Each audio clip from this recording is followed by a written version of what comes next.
से 3 इंच का एक जी। टुकड़ा, उसको अच्छी तरीके से उबाल लें।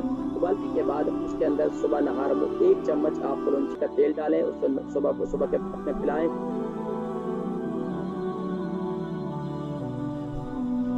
अस्सलाम वालेकुम। वालेकुम सलाम। बेटा कैसे हैं आप?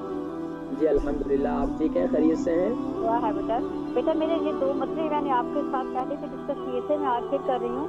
एक तो बेटी का मसला था कि उसके पित्ते में पथरी है, उसका स्कैन हुआ है, वो पथरी 1 सेंटीमीटर है।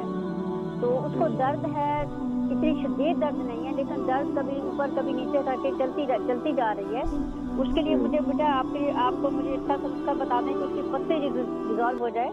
दूसरा अच्छा, बेटा पहले मेरा इसका मसला। जवाब सुन हाँ। लें, इसका जवाब सुन लें। पथरी के लिए बेहतरीन ये है कि मैंने ज़िक्र किया, आज आप हल्दी वाला फ्रेश हल्दी ले लें बाज़ार से, 3 इंच का एक जी। टुकड़ा, उसको अच्छी तरीके से उबाल लें।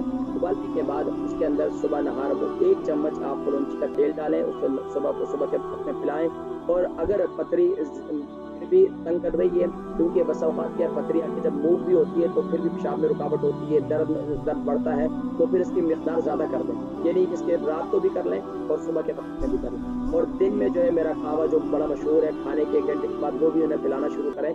इससे और इसके साथ-साथ सूरह रहमान की आखिरी आयत है, तबारक अस्मु रब्बिका ज़िल जलाली वल इकराम।